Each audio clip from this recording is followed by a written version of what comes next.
Oh, yeah. Woo!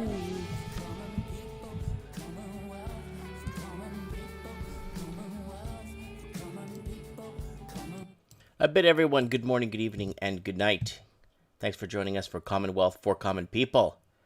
What is happening? Well, there's lots happening in the markets right now, and the stock markets are getting hammered right now. And it looks like there might be a light side to the gold and silver.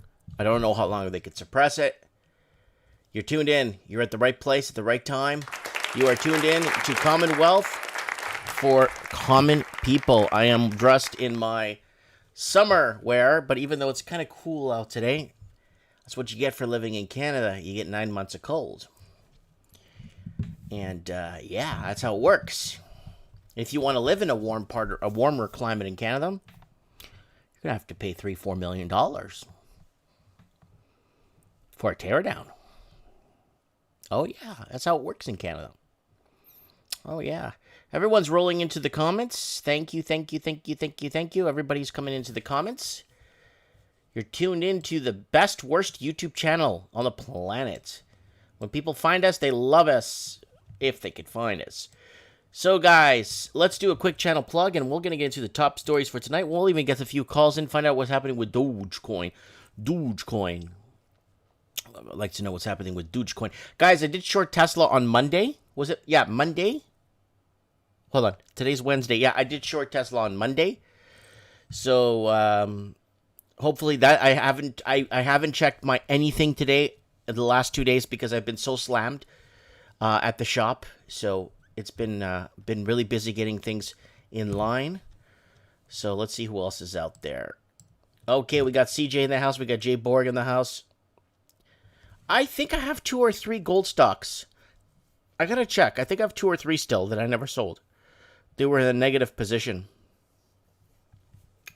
All right, guys, let's get this rolling here. Let's do a quick channel plug, and we're going to jump into tonight's top stories or what's happening. Leave the links in the comments if you want me to read them. Guys, don't forget to subscribe to the channel. I need 6.5, so let's say 7 subscribers per month to get me to 14,000 subscribers. So my goal is to get to 14,000 subscribers by Christmas. So if you guys could hopefully subscribe and get me to 14,000 subscribers by Christmas, that's 7 subscribers per month until Christmas time. Guys, don't forget to pick up tons of stuff selling Amerifornia t-shirts and clothing, selling out of the store really well. And guys, do not follow me on Facebook. I have 114,000 followers, and not a single person gets any note. Not a single person saw this from last week. It was posted by last week, and it was seen by 1 person out of 114,000 Facebook users that follow me. 114,000, 1 person. So Facebook, I'm not going to go there right now. Anyways, don't forget to message me here on Instagram if you want to go ahead and send me a message. Please go ahead. I usually follow everybody back. Artbydano.com, not your typical art. Don't forget to check him out. Fringe Files is back, guys. Fringe Files is back. Sure, YouTube is back up. I saw her. She went live the other day, and I commented on her video. So here's Fringe Files if you guys want to go ahead and subscribe to her. Ralphie.co.New Zealand. He'll make you the right tune for the right price. I donated to this. Yes, for the Ralphie live radio here, 24/7 New Zealand radio.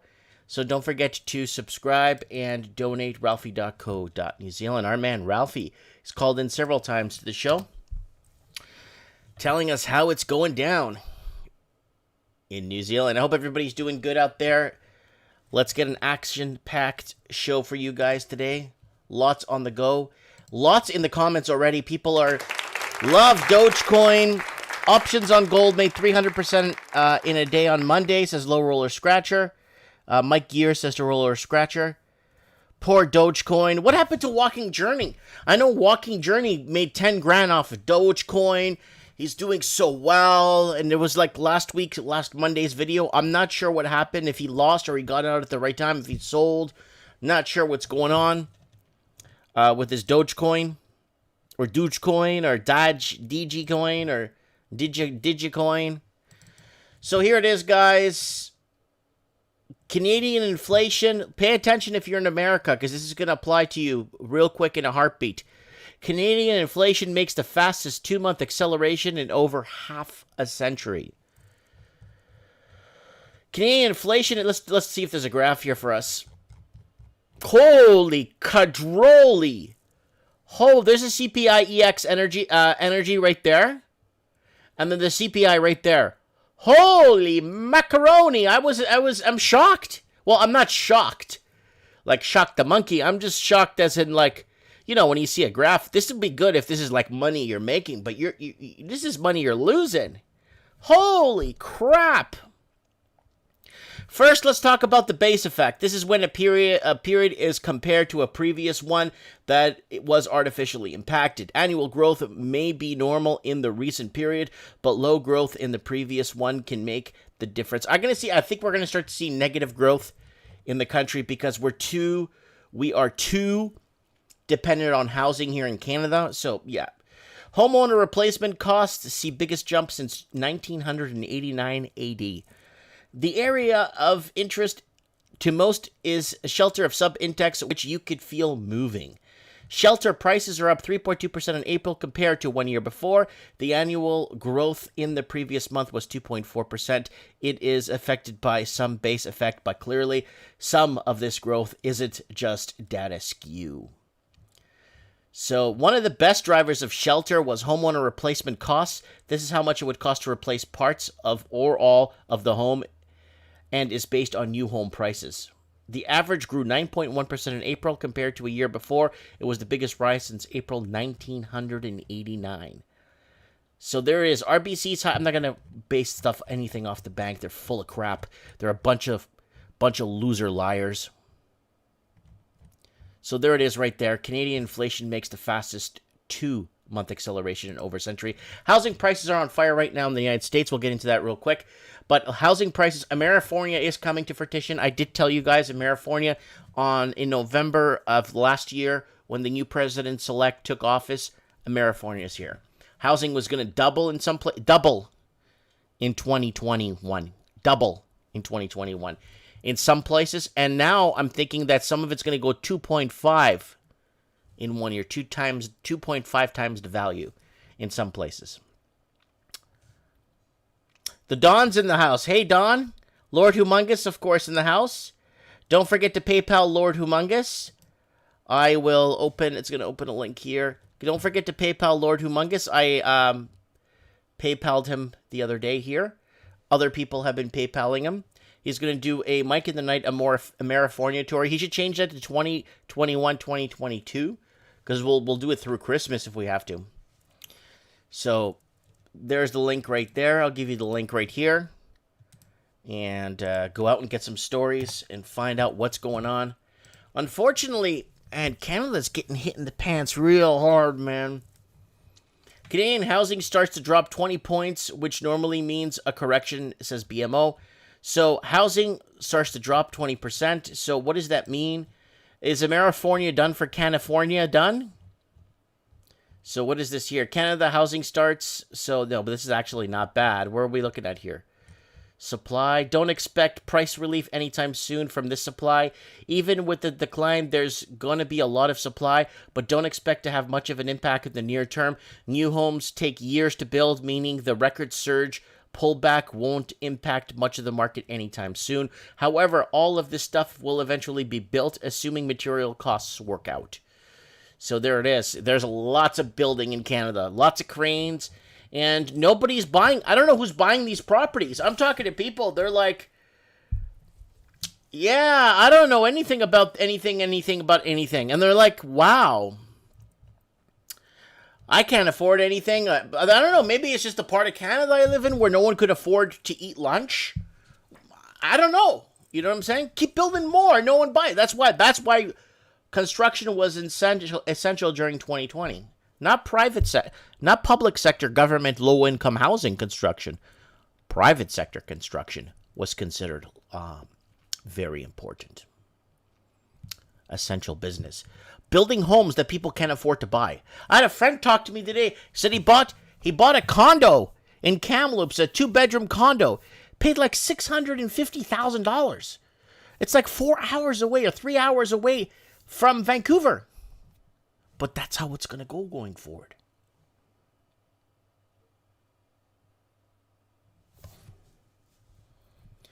The Don says, I am a realtor in Nanaimo, and the Vancouver buyers are buying everything. Almost all investment properties. Locals can't afford to buy in their own cities anymore. Yeah, that's true. It's just like investment people coming in and buying up tons of property. Leave it empty is the safest way to go so your property doesn't get damaged. And that's what they've been doing to us for all these years, keeping us out of our own properties. Low Roller Scratcher sent me an article here. Let's see what it says here. Bitcoin falls further as China cracks down on cryptocurrency. Yeah, China is going to start cracking down right now. The price of Bitcoin fell below $34,000 to 24,000 pounds for the first time in 3 months on Wednesday after China imposed fresh curbs on cryptocurrencies. Beijing banned banks and payment firms from providing services related to cryptocurrency transaction. It also warned investors against speculative crypto trading on Tuesday. So you can't do anything. You see this here? Let me tell you something. This is coming. Oh, but Mike, that's in China. Who do you think runs Canada? Who do you think owns everything, pretty much all our mines and everything that we've built in Canada? China. Who do you think owns everything? You think they're not going to implement this in Canada? Because the second China does this, Canada will be following in suit. Another big U.S. bank to start trading in Bitcoin. Tesla will no longer accept Bitcoin, says Elon Musk. We saw that the other day. Elon Musk scammers make millions in crypto fraud.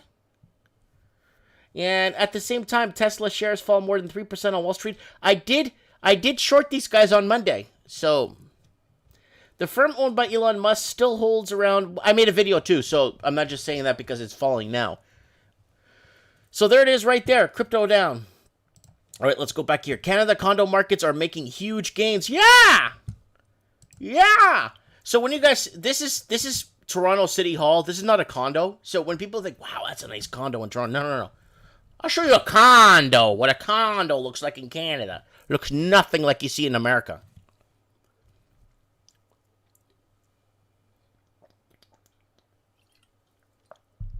Uh, 1970 bungalow down the street is sold for 980,000 Canadian dollars. That is 844,000 American dollars. Wow. Is it, but that, where is that Canadian? Like, where is that? Is that somewhere, 1970s bungalow? That must be in Toronto if it's a bungalow in the 70s. Yeah, inflation is about to rage. Crypto and gold and all commodities are going to rip higher, says the Don.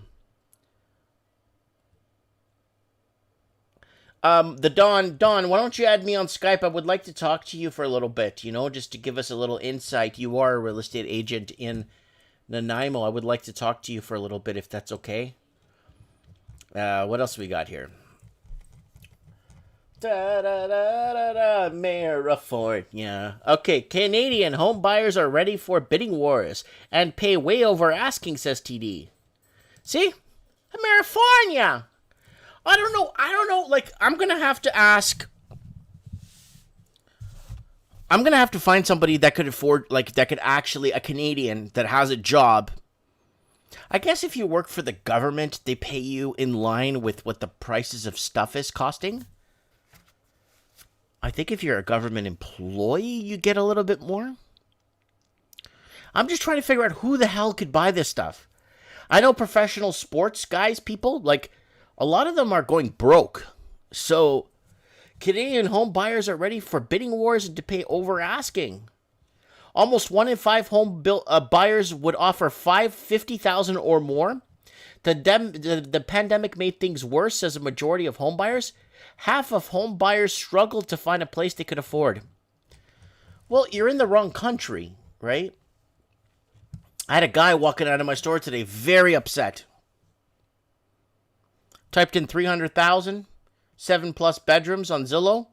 Zoomed into this southern Texas part of the United States, Texas, Oklahoma, We zoomed into that area. We found 1,600 pages of homes under $300,000, and like they're really nice homes. 7 plus, like 6 to 7 bedrooms. He walked out of there with his like, yeah. People are willing to pay over asking, so they're gonna have to. Okay, guys, Canada's gonna have to go into negative rate interest rate territory, but they're gonna have to raise rates with America pushing now. With Texas has been reopened, everything's been a lot of states are reopening because they're starting to realize that they're gonna have a very, very massive PR issue in the states if or civil unrest in the United States if they don't start opening things back up, right? Mike Gears is saying they pay $7 an hour minimum wage in Texas. That's great. Why would you think leaving or setting something up in Texas that you're going to work for minimum wage? If you're a skilled tradesman, you buy a van and do your own work and pay yourself what you want to pay yourself. You're not going to go do a plumbing job at someone's house. Oh, yeah, $7 an hour for my rate. No, it's like $45 an hour for some plumbers in Texas charge $100 an hour for their rate. So we're not talking about like we're going to go work minimum wage. No one's talking about working minimum wage anywhere. Like if I had a choice, I'd work for a new car sales. I'd make still tons of cars. I speak Spanish and Portuguese. I could get all those clients in the southern states that speak all those languages. I could, you know what I'm saying? Like, I would do something like that. I wouldn't get paid hourly. I get paid by commission. That's how I work, commission. Oh, we got Josh calling in. Yo, Josh, what's up, buddy? Josh, you there? Josh? Yeah, I'm here, Mike. How you doing, buddy? I'm good. How are you doing? Good, good. So what's on your mind, buddy? What can you tell us? Home buyers are ready for bidding wars and ready to pay over asking. Yeah, that we're starting to see that slow down a bit. Mostly, I would say because a lot of buyers are either totally priced out of the market or they're just tired and they don't want to play the game anymore. But from essentially late last year till maybe a few weeks ago, it was like nothing ever seen. I'm with Remax here in the Nanaimo. I speak to a lot of senior realtors here, broker owners, and they're all saying the same thing. They've never seen anything like this in their lives. 30, 35 years. Some of them have been in the game, and they have not seen anything even remotely this bizarre. Can I ask you something? Absolutely. Do you think it's the $47 billion that was brought over from Hong Kong this is only in 2020? Do you think that $47 billion that came in just in 2020 alone may have sparked this? Because that's a lot of money to bring in. And the first thing somebody buys when they move to a new country is a home. Yeah. To a certain extent, probably more in the larger cities of the mainland. In Nanaimo, we don't really have that large Asian investor contingent that we would have had, let's say, 3 or 4 years ago. What we're seeing now is the vast majority of people are either selling out in Vancouver and moving here. Also, we're seeing that a little bit in Victoria, but mostly from Vancouver, either selling their properties here for, whatever, $1.5, $2 million, whatever they're getting, and buying here, or they're just scooping up whatever investment properties they possibly can, because the rents in the Nanaimo have skyrocketed in the last year and a half. Wow. Are people in Nanaimo becoming more and more dependent on foreign students to keep it going, or what are they doing? To a certain degree, although since COVID, we have a university here called Vancouver Island University, typically about 8 to 9,000 students. And I think this year about 90% of them are just stayed back in their home countries and are working online on Zoom or whatever. So there's very few foreign students here this year. Typically, there's probably about 6,000 to 7,000. In a town of 100,000, that's obviously a significant amount. Yeah, that's huge because that's very heavily dependent, and I know that's caused a lot of issues for investment homeowners that were investors that were dependent on students to come in. I remember reading an article a year ago about that. Yeah. I think we're going to enter very, very interesting and volatile times in terms of what's going to happen.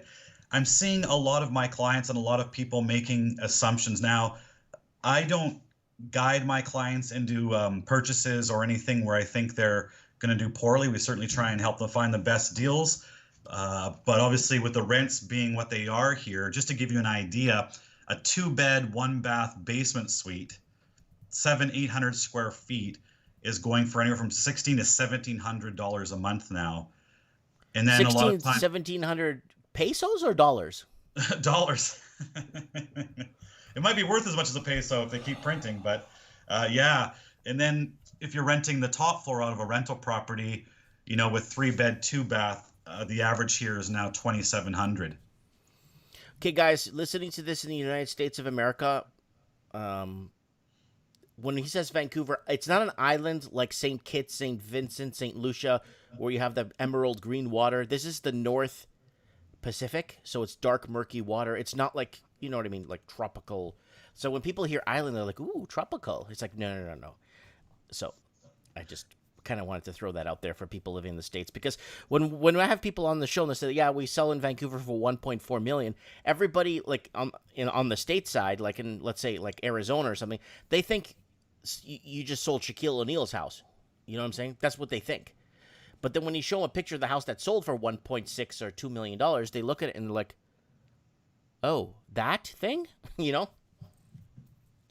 Yeah, it's quite remarkable how things have changed so quickly. I bought a rental in November 2019 and just sold it a week ago or 2 weeks ago now, because it had appreciated so considerably. It wasn't my intention. It was something I was thinking of doing for the next 10 or 20 years, and that's kind of my nest egg for retirement or what have you. But some Russian buyers out of Vancouver reached out to me through their realtor and asked me if I'd be willing to sell, and so I named my price, and they came over and looked at it for 10 minutes and said, sure, we'll take it. So wow. It's strange times in terms of how fast the market is moving.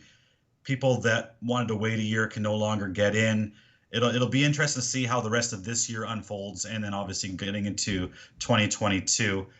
I think it's going to be strange times. I can't see any rational or logical way we can continue to move upwards as we have been. Nanaimo's not a high income town. No, it's not. And it's like Merritt. It is. The average person in Nanaimo, I think the average income here is still under $50,000 a year, and people are paying upwards of Is two and a that half. net? That would be before tax, so that would be gross. Wow.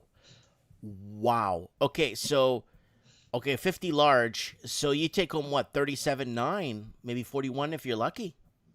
Yeah, and after you pay for your car insurance, your gas, your food, and your rent, you're pretty much already living off your credit cards at that income level. And 5 years ago, you could live pretty good on that in Nanaimo. So it's changing very quickly.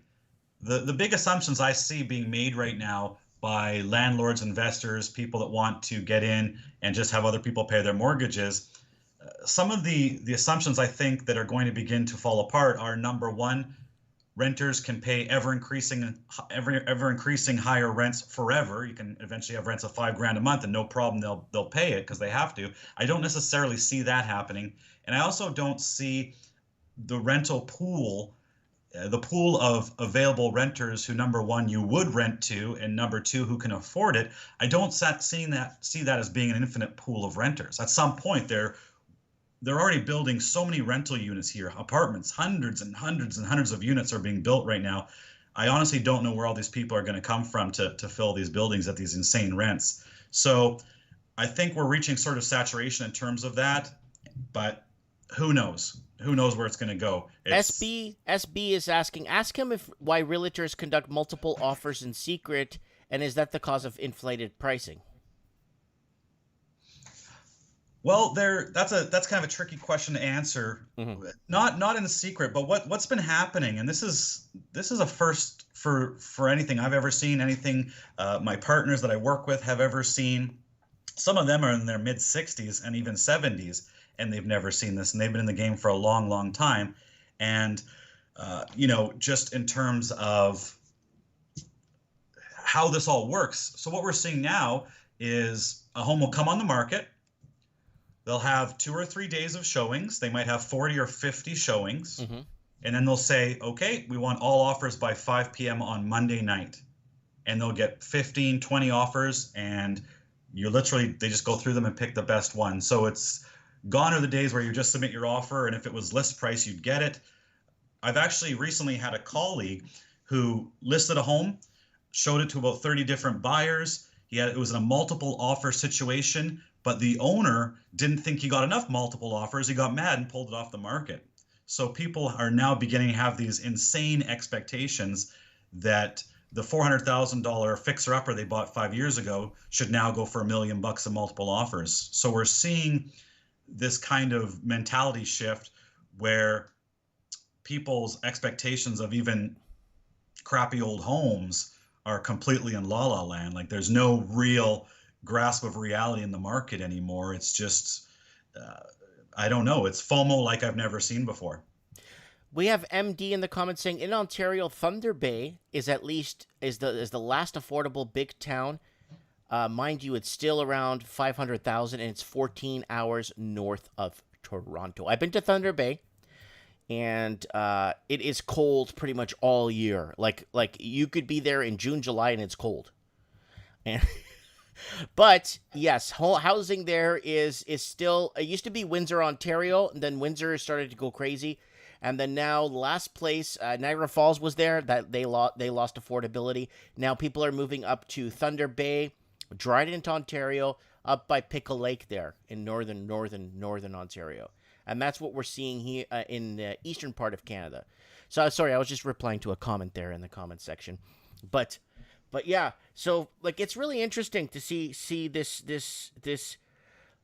really moving away from the bigger cities, but not 100 miles, but several hundred to 1,000 miles away from the bigger cities.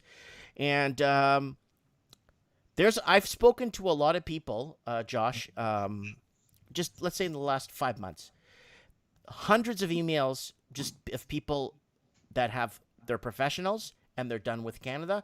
They're going to take their chances in the States. A lot of them. Like, I'm not talking. So I don't know what Canada's going to do, because why be a doctor, or why be something of, I keep using doctor, but why be a technician or something and making decent money, but your money isn't getting you anywhere, right? And I think we're going to see a huge brain drain in doctors leaving Canada. Well, nurses we're seeing, because in 2020, Alberta alone actually laid off 3,100 nurses in Alberta. I thought it was across Canada in 2020. That was just in Alberta. So I received several emails when I made that video from several people saying, Mike, you're wrong. That's 3,100 nurses in Alberta that got laid off, not in all of Canada. And I'm like, oh, I'm sorry. So yeah, we're losing nurses to Florida, again, Alabama, South Carolina, Georgia. I get emails from people telling me the same story, Josh, same story over and over. Oh, I'm moving to Ocala. Oh, I'm moving to St. Petersburg. Oh, my husband went down to the States a few weeks before me. He picked up a 5-bedroom with a pool in Tampa Bay for $266. So it's like Canada cannot offer that bang for the dollar. You know what I'm saying? No, not even remotely. And how this all ends, Mike, I don't know. And no one I've spoken to, people that have been in the game their entire lives, have no idea. No one's ever seen this before, and everyone's just trying to figure it out on the fly. I don't think we will. This has been happening for a long time. It's I've been reporting on this for the last 10 years now, and it's you're starting to see it really taking a grip on the smaller towns further away from the cities, and the further you go away, the more horror stories of affordability you're hearing about. It's almost like there's no, before you know it, from Vancouver, you're going to be completely bought out till Calgary. Yep. You're done. Because if you look at, I remember when I moved here to Merritt, people were already bought out. From Vancouver to Hope were already bought out. Okay. And the idea of, selling in Vancouver or Victoria and moving to Nanaimo or moving to the Okanagan, Hmm. even moving to Prince George or wherever it might be, the amount of money that those homes go for in Vancouver, the amount of people now trying to sell, there's not enough homes for them to buy in these much smaller cities, not Right. even remotely. So the idea that you can keep moving away to different parts of Canada, you can move up to northern BC, you can move to Courtenay or Comox or Campbell River or Merritt or wherever and get a screaming deal still, that's all gone. That has been completely removed from the market in the last 12 months. There are Well, no cheap places to go in the province anymore. 5 years ago, I bought my house for 260 in a cul-de-sac. It's like I don't know, like three big living rooms, 7, 8 bedrooms, 3, 4, 5 bathrooms. I live in a palace, but I left the city 5 years ago. Everyone laughed at me, said I'm a retard for leaving the city, and I picked up a house for 260 in the cul-de-sac. It's big. I could park 20 cars on my driveway alone, and now I was the first person to move in from Vancouver. Now everybody but one person who just sold their house last week is the last person from the local that was living here originally who's leaving. And all of us are from the coast. Yep. And the idea of fleeing the big cities for the smaller, more picturesque communities, around the province, that's changing extremely rapidly. And the idea even that you can now buy in, the Maritimes or Queen Charlotte Island or wherever, oh, sorry, Prince Edward Island, Mm-hmm. or the Queen Charlotte Islands here, even there, we're seeing this tremendous price inflation. So they're printing so much money, and by taking interest rates to the levels they've taken them in, they've now created this Frankenstein monster essentially, and they Yeah. have no idea how to kill it. And now You've it's been broken watching out. my videos. Yeah, and now it's broken out of the lab. It's killed all the people in the lab. It's broken down the door. And now it's heading out into the streets, and no one knows how to kill this monster they've created. So I mean, But all let they me can tell really you do the is just to moral. keep rates low, keep printing money, and keep pouring gas on the fire. I mean, they are coming out with this new stress test starting June 1st. We'll see what effect that will have. But I do think at some point the FOMO attitude and the FOMO mentality will shift. And I think it'll shift in a matter of a week or two because of social media, because everything and all the information is available instantly.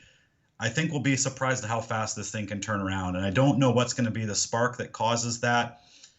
But at some point, we're either going to have some kind of massive crash or correction, or we're going to have revolution from these renters that can no longer afford to live. It can only really happen one of those two ways. The Josh, Yeah.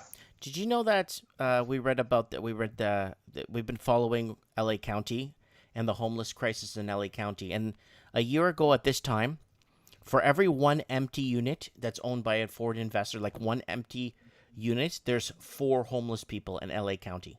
I'm sorry, Josh, let me take that. I always say this wrong. For every one homeless person in LA County, there's 4 empty units.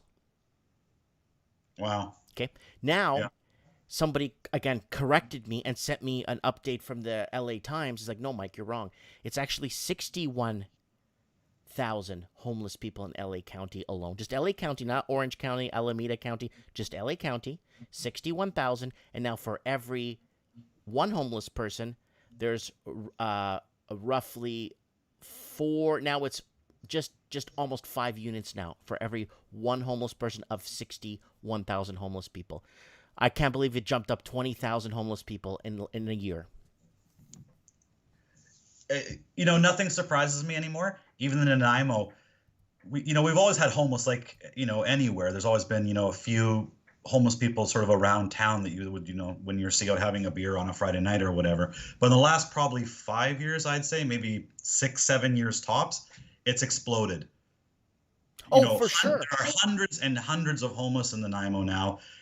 Crime is going through the roof. I kid you not, we're seeing tents set up under overpasses here. It's like something out of a Mad Max movie. It's so strange. Yeah, this transformation is happening, and a lot of these towns and a lot of these like the city centers in these towns are turning into empty shells, and it's going to leave a lot of it's going to be, I'm telling you, there's going to be some sort of a correction, and it's going to be within the people. I think the banks are going to have to lower rates, but they can't because America's reopening. Canada wants to stick on this COVID BS shit while the rest of the world is opening. I don't know like how long they want to drag this thing out. They've already did their damage. I don't know how much more damage they're planning on doing with this. But Texas has been open now since March, and I think they got 0 deaths in one of that articles I was reading. So Yeah, no, they're doing really good down there. well, but the problem is a lot of people didn't get vaccinated. Texas is a conservative, like, no, I'll pass on the vaccine. Merry Christmas. You know what I'm saying? Yeah. Florida passed a law where you don't need a vaccination passport because it's against human rights. And then Florida's suing the CDC for the Center for Disease Control for shutting down their state.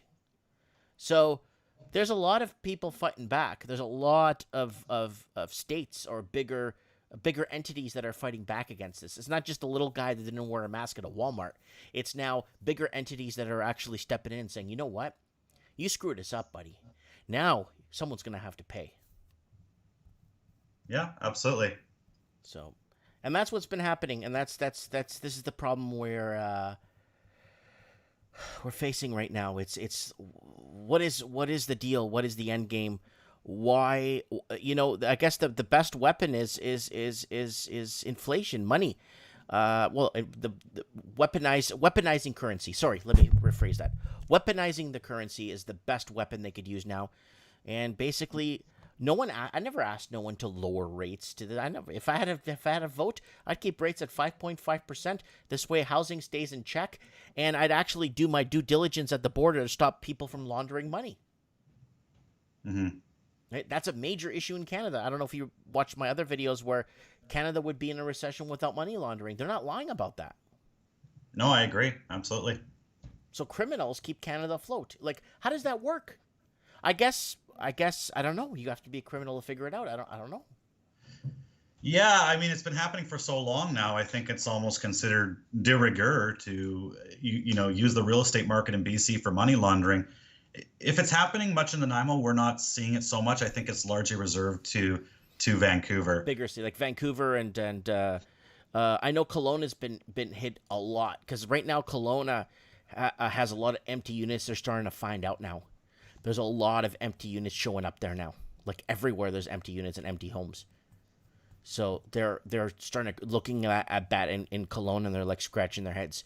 We don't have a supply issue. We have a vacant home issue, right? And that's what happened in France and other places, and they just raised vacant home tax like by 70%.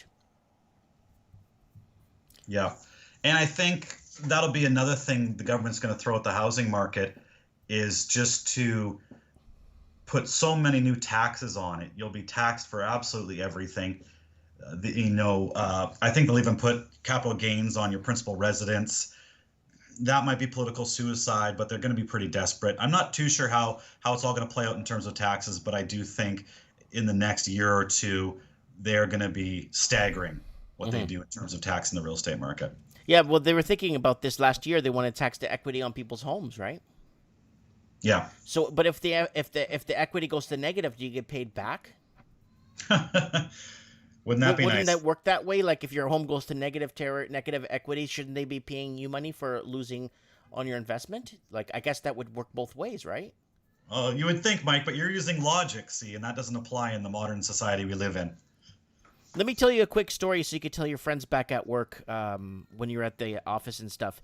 You know, in Brampton, Ontario, yep, they are charging people the water that runs off their roof and runs down their driveway to the sewer when it rains. Wow. Yeah. I hadn't heard that. They're actually charging that on the property tax now. They're taking the width of your driveway, and they're actually figuring out how much water would flow, and they actually count how many rain days were in that specific season, and they would charge you for the water flow. Wow. Yeah. I hadn't heard that, but nothing. You can look it up. It's actually several articles on that. They're going to find all kinds of ways to get money from us, and they're going to come after us because a lot of these foreign investors, they don't want to pay tax. They didn't come to Canada to pay taxes, right? Yeah, absolutely. So, okay, well, hey, Mike, great to be on. Yeah, 22 minutes, buddy. We've been talking. It's great. Friend for dinner, but thanks for having me. Thank you. God bless. Okay. Cheers. Bye. Bye. That is Josh out of Nanaimo, the island of Nanaimo, calling us and giving us an update on the real estate situation in his area. He's never seen it before. All his colleagues and co-workers that have been there 30, 40 plus years are looking at it and saying they have never seen anything like it. Yes, Layla says taxes will rise a lot more in Canada. Let's get a little bit more stories out here, and then we'll jump into, so Bitcoin, we covered that. And unfortunately, charges are dropped in mansion gambling bust. Defense alleges cops planted evidence and stole watches. So what happened was, this is a big money laundering casino out of a house, an illegal, I don't know, they've been gambling and running so much laundered money. There's nothing in English. It's just all in Mandarin, and you know what? They've laundered so much money through this house. You have no idea. So, watches worth $450,000 vanishes after police search. Gun holster was planted, defense alleges. So they're going to drop the charges for mansion gambling bust.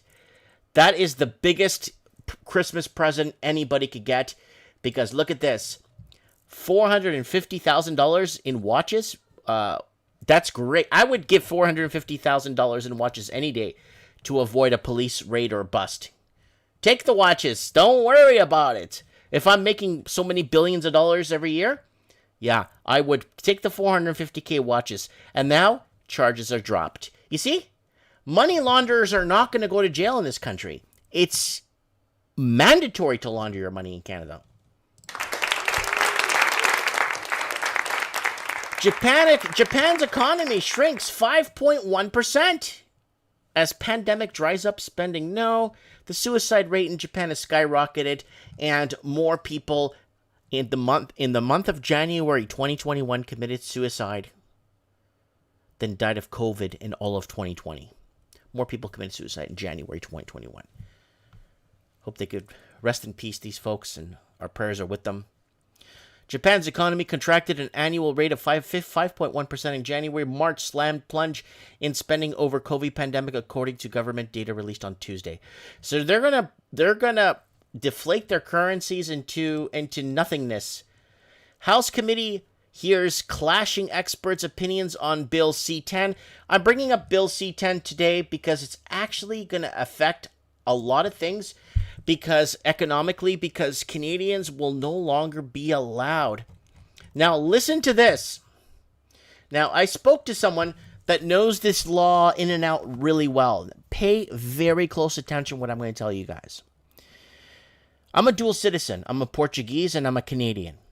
Now, let's say I'm outside of Canada. Let's say I'm in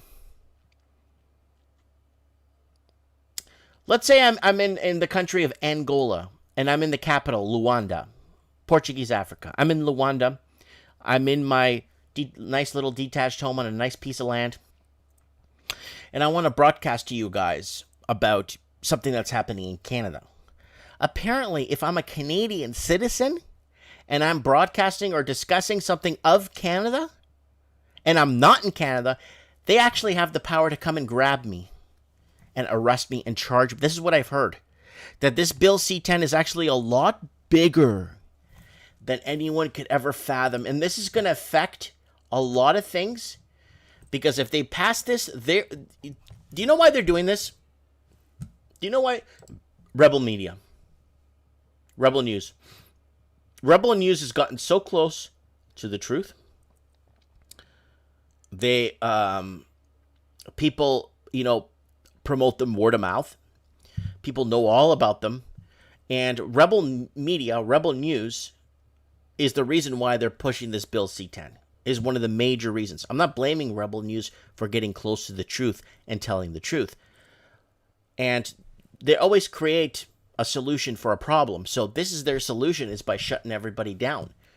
And even if you're outside the country, they're going to make it's going to make it impossible for you, unless you I guess you must denounce your citizenship. Despite its name, the UK's online safety bill is profoundly dangerous and will censor and criminalize lawful free speech. So there it is. The UK is doing it too. So what does this have to do with business? Everything. everything. This is going to destroy the fabric, what's little freedoms are left in these English-speaking countries. Look at this.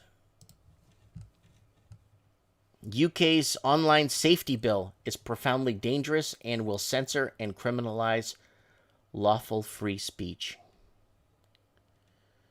They're destroying this. They're destroying the fabric of society.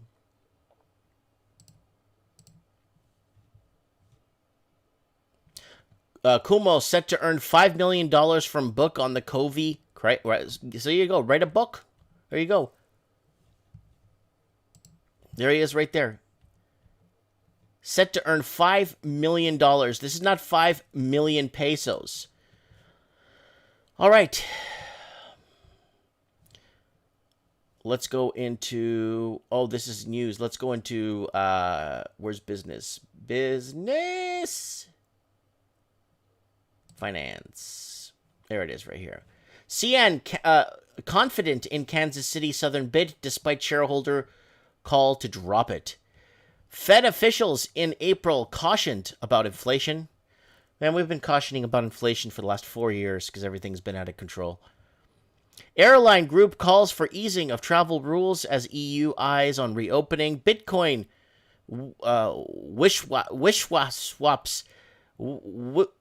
swaps investors in wild ride amid crypto plunge rally of 30%. Woo! Look at that.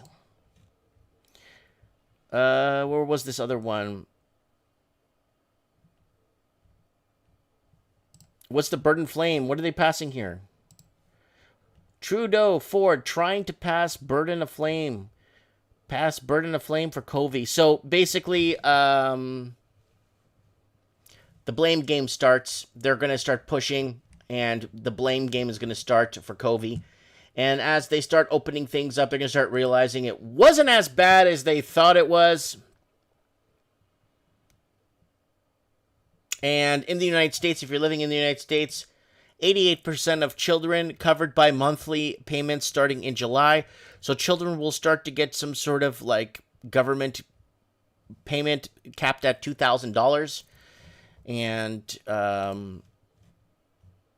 another thing here, Christ the Redeemer statue lights up with a massive message, vaccine saves. So they're still pushing that agenda.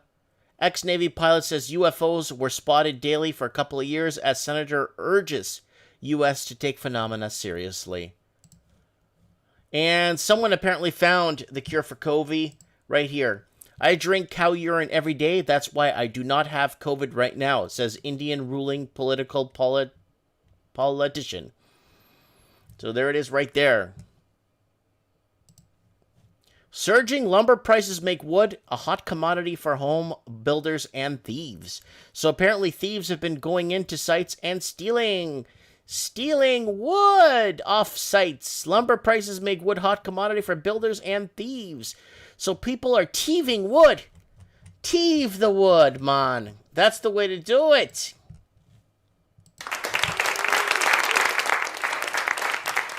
So where was that? Let me find that here. Let's go back to so we got lots of crisis. China delay supply mission to a newly launched space station. Ford's big bet. Fans of the F-150 pickup will embrace the electric version. Schwarzenegger, Abrams make pitch for movie theater return. Hackers targeted solar winds earlier than previously known. Bitcoin, we read that. Creditors of Thai Airways approve reorganization plan. So they're restructuring a lot of these companies from going bankrupt. Qantas turns a corner to recovery with forecast of profit. Oil steady near 3-week low with Iranian crude flows in focus. And Chicago mayor reporters. Okay, I'm just trying to see if we have any inflation discussion here in the news. Not too many. Oh, what's happening in Colombia? Pressured by protests, Colombian lawmakers nix health reform.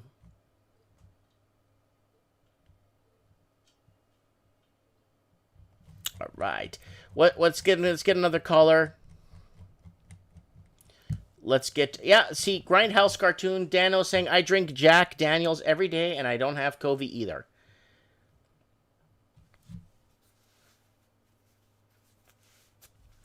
So, Scott Hiroka is saying, I need to get to the States before China. Before China takes over Canada. Lots of money flowing in. Lots of money flowing in, my friends. All right. I'm just popping a few things up here.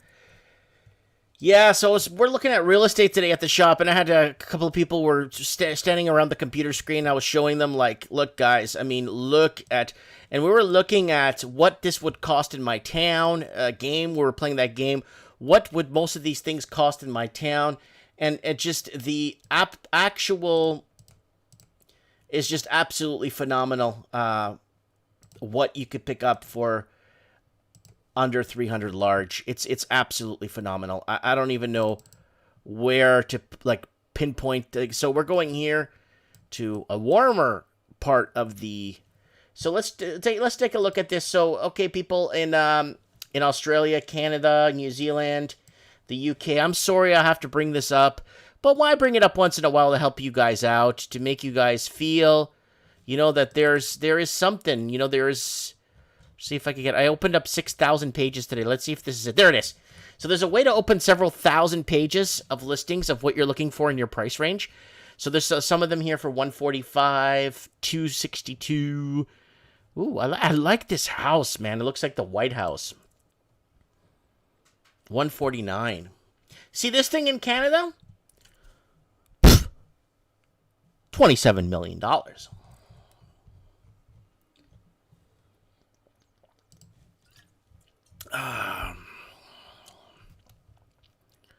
Yeah. All right, let's get our next caller on while we look at some homes here. It's just absolute. Look at this thing with 10 acres of land. Like, it doesn't make any sense, man. It makes zero sense why we're paying millions of dollars for a teardown property. It makes 289.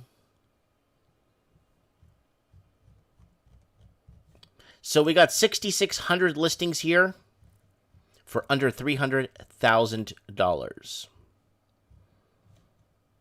It's nice. It just goes on and on and... Oh, you don't like that one? Here, this one looks more like... This looks like the house from Ferris Bueller's Day Off. No, it doesn't, actually. I thought it was. Oh, $299? 6 bedrooms? I like this house.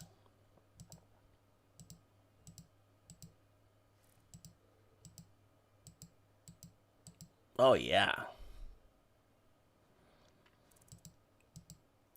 There's some nice stuff in this house. How much does it want for this house? $299. Unfortunately, this in Canada, $14 million. And that's the problem. So I kind of want to help people out watching this.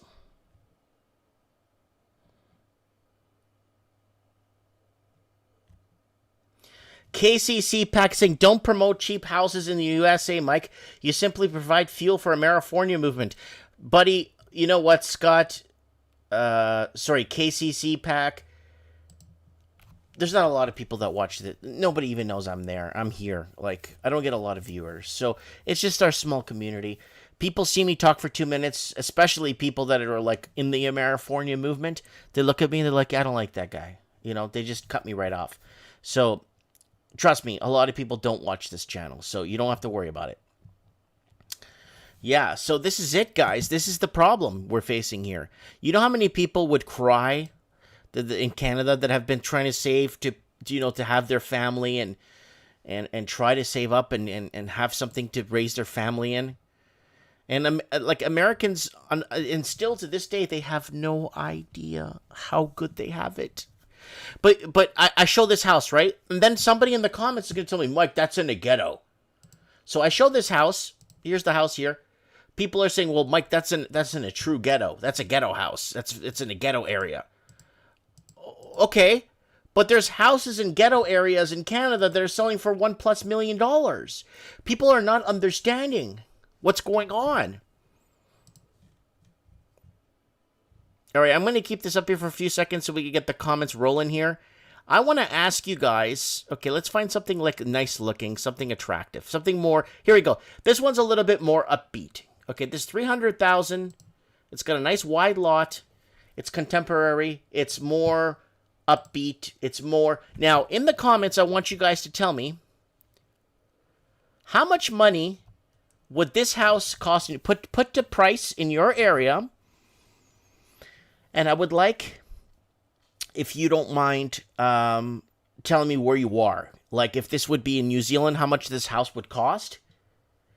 And if you're in Canada, if you don't mind telling me how much this would cost in your area. Just put down the city. Let me give you the specs on the house. There's the house there. Okay. And the specs are, the house is in Hampton, in the Hampton, Georgia area. And this is actually a very up-and-coming area, too, for young families. And property tax is $400 a year. 7,000 square foot lot. So the house must be maybe 4,000 square feet. It doesn't say here. So give you a look at the house. So Bat Soup is saying 2.5 million. Owen is saying Brampton, Ontario, 1.8 million.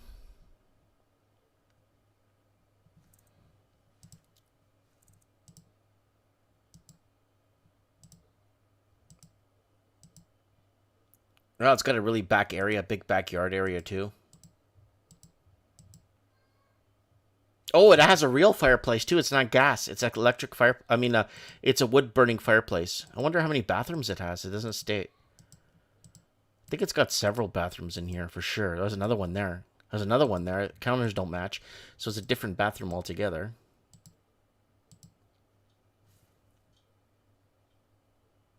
Oh, HOA is not property tax. Sorry, what is HOA again? Homeowners Association. Sorry. HOA is $400 a year. I'm sorry. Washing those 5 bathrooms in that house, time consuming, takes a lot of effort.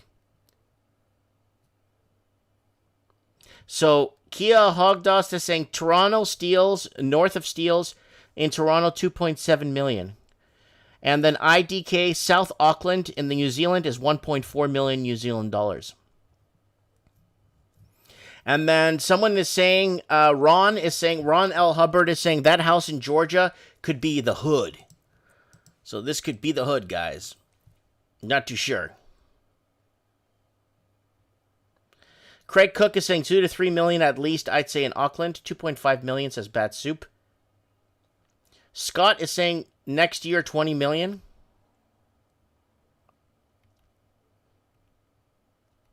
So D-Man is saying 277,000, 4 bedrooms, 2 bath, 1,966 square foot. Oh, is this the house we're looking at on Spruce? No, this is on Baisley Crescent. Okay, he's giving us another address here, but that's okay. Yes, someone's saying this is expensive for Georgia. Now, let's go back on track here. Now, but isn't a $1.7 million expensive for Toronto? At least on your mortgage here, you could offset your mortgage. You could offset your interest you pay on your mortgage, like a business in the States. At least you could do that. They were going to do that in Canada to save Canadians a lot of money, but they took that right off the table.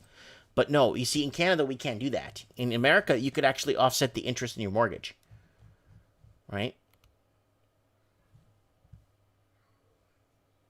D-Man is saying houses in Georgia are cheap. You get more bang for the buck.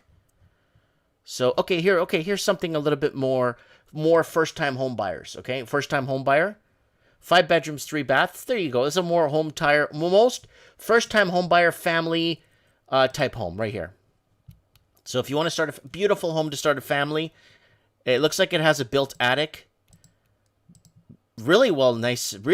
Look at that shelving, built-in shelving into the wall.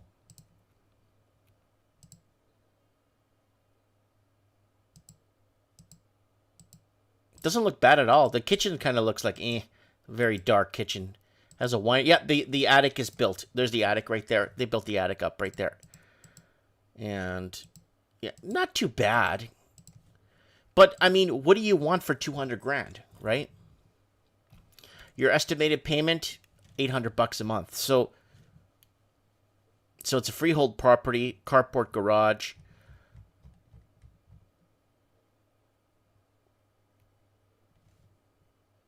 Is it haunted? I don't know. So $200,000. So I kind of want to throw this one out there. Really nice too. Some of this property's done. It's not in terrible condition, but like a house like this, even an hour or 2 hours out of Toronto is still going to cost you 800 grand, 900 grand for a house like this. $1 million outside of Toronto. Like an hour or 2 hours. In Niagara Falls, this would be over $1 million, $1.4 million bucks.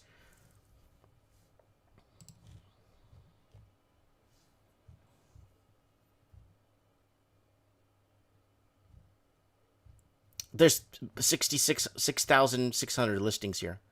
A barn home. This is a barn home. I heard about these where they convert barns into a home. Wow, that's pretty cool. I've never seen one of those. And it's got barn doors.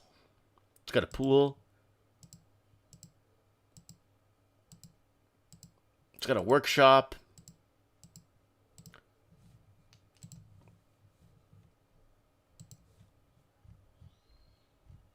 Yeah. 6,600 listings here, guys. This could take forever. Yeah. So, I see a lot of people fleeing, professionals leaving Canada. There's no way. It's not gonna fly. See, you know, people will fight in tooth and nail in Canada for something at this price. Even anywhere in Canada. I'm not talking about in the cities. I'm talking about 6-bedroom, 4-bath, 2,200 square feet, 114 large. And it looks like you could rent one side. It looks like a duplex. You could rent one side and live in one side. And there's side by side. There's 2 sides right there. You could see how they photographed this, so you could see both sides. So you could get 2 homes, rent one out, and let's say $572 a month, like if you put 0 down. So let's say you charge $600 a month for rent for the one house here. Okay, $600 rent for this one house that covers your mortgage and a little bit of some of the utilities. So I don't know, man. I don't know where things are gonna happen. Like, I mean, they estimate the house at 113. They want 114 for it.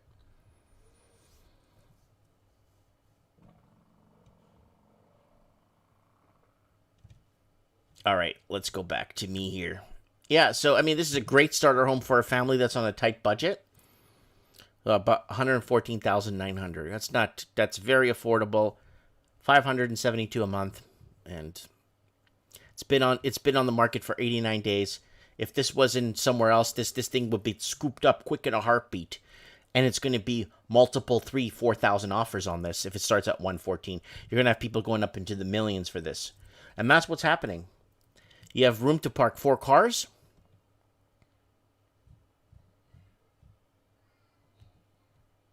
And the HOA, I guess, Housing Association, whatever, is $50 a month. So, I don't know, guys. I just kind of wanted to throw that out there. There's just opportunity here is almost impossible. Like, buying up a few properties here and there and, fixing them. It's not going to happen. It just, in Canada, is just, I don't know. Let's get someone else on the phone here. Okay, who else wants to call? We had our first caller call in, real estate agent there from Nanaimo. Thanks for calling in. Who could we get on the horn here? Who do we know? Who could we get here that's available? Who is available? Who wants to call into the show? Okay, Raven. We got the Ravens offline. Just trying to figure out who is available. Who wants to call into the show, guys? Any first-time callers? First-time callers that never called before want to call in and kind of maybe want to give us a little update on what's happening in their neck of the woods. Maybe they could kind of defuse the tension on the show tonight. Canadian home buyers are ready for bidding wars and to pay way over asking. So, oh, Craig said he wants to call. Let's find Craig. Craig, where are you on the list here? Craig. Let's find our man Craig. Where is he? Craig. There he is. Let's give him a shout.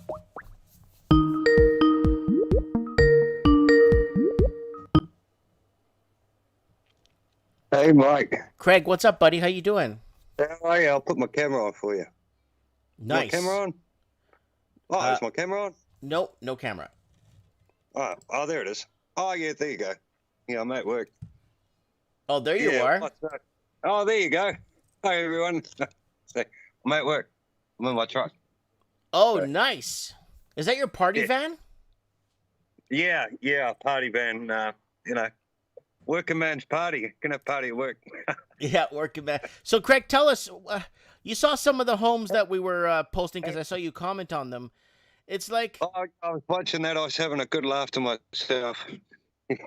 It's really sad. And you're in New Zealand. Your country speaks English for now, and you guys like the average house now in Auckland area now is over $1 million. Oh yeah, I'll show you. I'll turn my camera on. Show you something, a bit of suburbia where we are. Oh yeah, so these kind of houses around here. That one across the street there. Yeah. That's worth about 900. Does it have heat?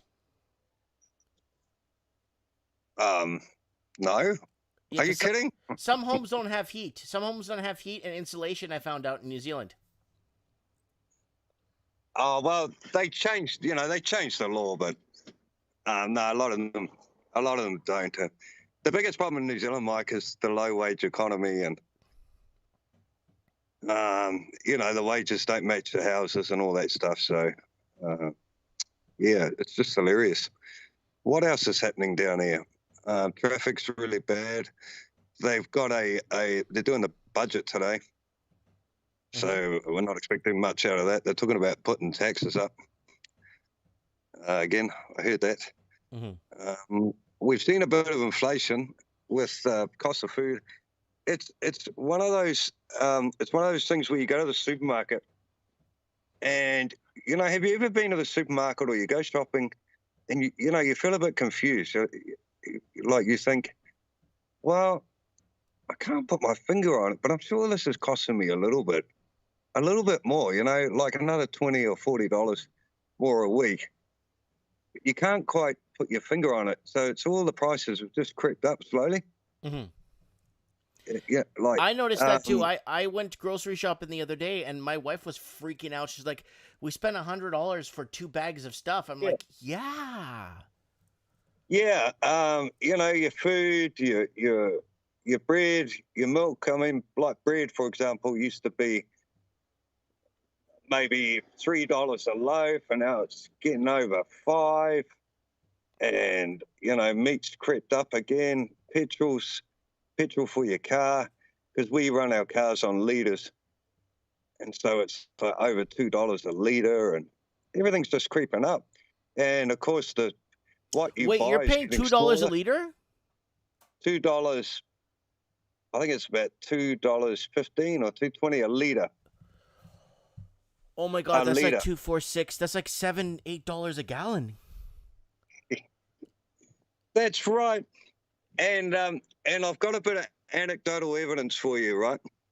Now, do you remember, with the COVID, we were talking about, there was this idea going around, and no one's talking about it anymore, but that because of all the lockdowns and people lost work, and, the impact on that, the financial impact on that.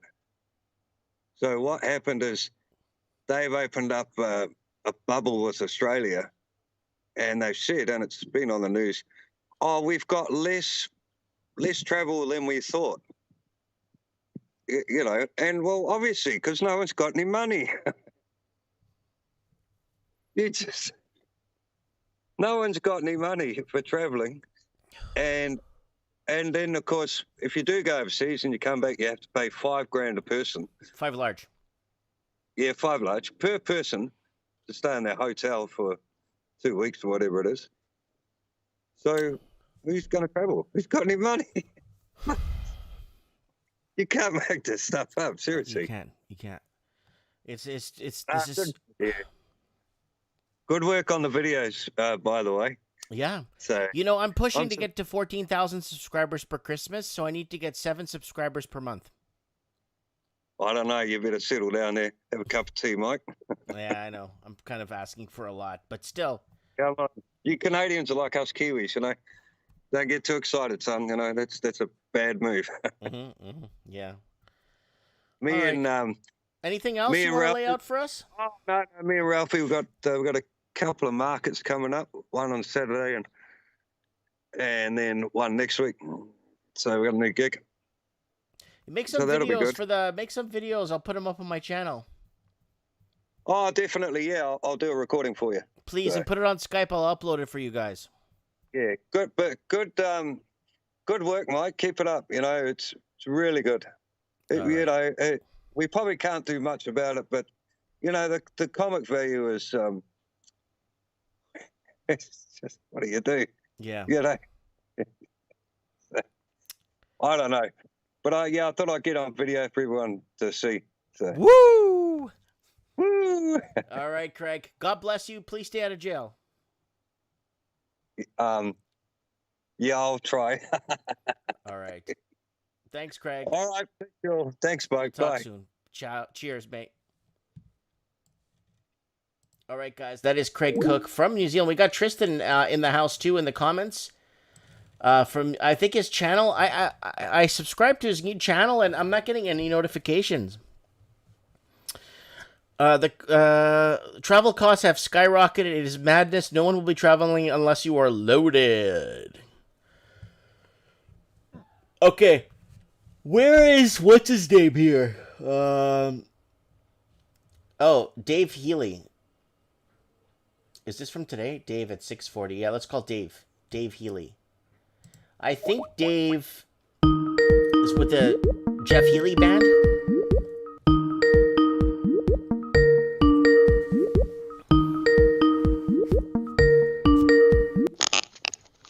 Hello? Dave? Yeah. It's Mike here from Commonwealth for Common People. How you doing? Oh, good, thanks. How are you? Good, good. Where are you at? At the moment, Tamworth, New South Wales, Australia. Oh, okay, because I knew the accent. I heard the accent. I'm like, okay. Yeah, so what is going on down there? What's on your mind? Quite a few things on my mind. I'm looking for, I've got 4 kids and looking to get a bigger house, which I live down in Newcastle, which is regional Australia. And obviously the prices are just skyrocketing. Except I noticed, I went and visited some houses on the weekend and there's not as many people going to them. So, I was just sort of wondering what's going on there. So there's not a lot of people going to bid on these homes? Just like they've got asking prices. But 2 months ago, the houses were so full you could hardly walk through them because they have inspections on a weekend. And like last weekend when I had to look, I was lucky to get 2 people through these places. Wow. Which I thought was quite shocking. Well, this might be the coming of maybe this is the Borealis coming into view. That people are starting to wake up to something. Yeah. Or could it be the lack of Chinese tourists or lack of Chinese investors because they have their eyes on America now, and America is just bursting at the seams right now. Yeah. Because that's true. They are bidding wars in places like Oklahoma, South Carolina, Florida, Georgia. There are bidding wars like going nuts in America. Yep. So do you think maybe the eye on the prize is no longer Australia? Yeah, well, it's possible. We had a huge influx from people from Sydney in the beginning of the year, just wanting to get out of Sydney. And I can't blame them. Like where I live is probably a fifth of the price, and it's just spectacular, like nice beaches and low population density, and anything that you need, like we've got there. And they were just coming in droves. And it's sort of just, I don't know if they can't sell their properties in Sydney now and they can't get up. I know in Melbourne it's hard to sell a property. Yeah. So I think they're trying to get unrealistic prices down in Sydney, hoping that they might sell there and then shift up to Newcastle or further up the coast. Wow. It must be nice in those areas because the further north you go, the better the weather, right? Yeah, it's better weather, better beaches. You can get a park when you go to the beach for free. So, like in Sydney, you have to pay for parking at most of the beaches. You sent me a message here about the Russian strain of COVID detected. So we got a Russian strain, bulb juice strain, all kinds of weird variants, but you got Texas with 40 million people that opened since March and no one's died of this. So what is going on in Australia with this? Not much. I'm waiting for the kangaroo strain to come out. That's so good you brought that up. That is so good. The kangaroo strain. And then after that will be the koala strain. Koala strain, yeah. And they'll lock us down. Like they locked Sydney down just recently. It was almost seemed like a rumour of COVID. And then they went searching for this mystery cases and stuff. Was that the guy that sneezed at the gas station and everybody shut it down? Yeah. That was in New Zealand. Never mind. That was in New Zealand. No, that was New Zealand. Yeah. But it's just insanity. And it seems to always be on the lead up to a public holiday, or it was Mother's Day this time, when all the small businesses have gone and stocked up all their grocery, all their products, which go out of date and expire. And then just before Mother's Day, they hit them with a lockdown and limit the amount of people in their cafes. And it's just strange that it's almost like you can predict when the next lockdown's going to be, which will probably be the Queen's birthday, long weekend. The Queen's birthday. Oh, that's Victoria Day. We call it Firecracker Day in Canada. Oh, okay. Yeah. Victoria. That's so good that we still have we I guess kneel to a queen, and it's so good. It is. So anyway, I think there will be a lockdown that weekend, just to put the final nail in the coffin of all the small businesses. Yeah. So we got to figure out, something's going to have to happen. I think there's going to be recourse, and I think you're going to see a lot of big conglomerates file for bankruptcy, not because they're losing money, but because they're going to be getting sued up the wazoo. Oh, yeah. Yep. Is there anywhere in Australia where they're taking a stance and like a city or a state or a province in Australia is looking to sue the CDC or sue whatever, or the health regional directors of Australia? Like, is there anyone that's like said we're done with this BS? There's been talk of it, but I can't see any firm action on it yet. Maybe there is firm action. I'm just not aware of it, but I do hear a lot of talk about it. Interesting. Very interesting. It'd be so nice if someone did and could get some funding from like-minded people.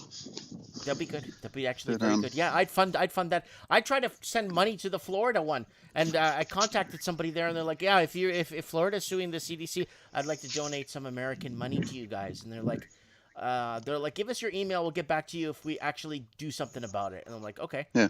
So, I'd like That's good. Yeah, it'd be nice to donate to that because that is going actually sure. to yeah. So how is your buddy there? Your buddy Scotty Morrison, your president there, or your prime minister, is his approval rating is less than, like, I heard it's less than 10%. Well, he's starting to act a bit like Dictator Dan.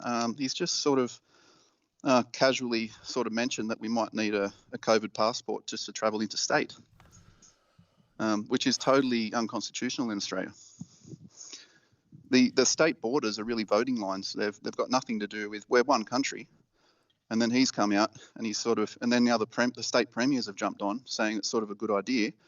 And then we've got a football match, which is quite famous over here, called the State of Origin, which is between Queensland and New South Wales. And they're sort of saying, well, that might be a good time to jump in and start this COVID passport to between the states. It's kind of weird because I don't know what I'm going to do. They're making it illegal to have a COVID passport, and it's unconstitutional. And Portugal is open. Portugal opened last week, and it's everyone from the UK, everyone going from different parts. They're all going to Portugal, and Portugal is fully open and no COVID passports required. Yep. So they just mention it casually, and then they'll probably try and roll it out. It's sort of like just to get us sort of used to the idea of it. they do that all the time. They kind of discuss it like they're going to discuss which bathrooms we're allowed to use.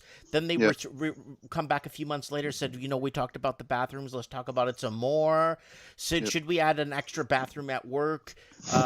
Should we add 6 bathrooms for the non-binary? Should we do that? Should we? And then the bathroom thing becomes, it was bathroom wars, then it went to toilet wars, and now it's gas wars we're in right now. Yep. So yeah, no, it's just getting out of hand, and I what's don't really the price know of gas how to. there? It's $2 a liter and $2.12 a liter in New Zealand. What are you paying there for gas? I use diesel. All my vehicles are diesel. It's about $1.30 a litre. Oh, diesel. Okay.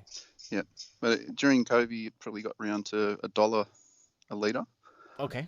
Which was really good because I'm a farmer, and I use a fair bit of diesel. Wait, you're a farmer? Yeah. I did not know that.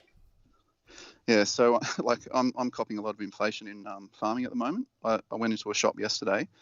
I'm just building a fence at the moment, and at the counter, he was looking in his computer and he quoted up all the materials, which has added up to about 2,000.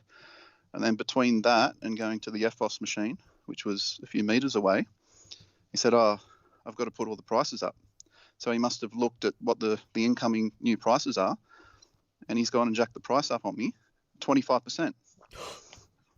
Oh my God. I thought you were going to say 6% or something. No, 25% on steel fencing products. But they're just steel pickets. I don't know what you call them in Canada. I know. Is it this thing that you put on the wood and then it creates a spike so you could drive the thing in more?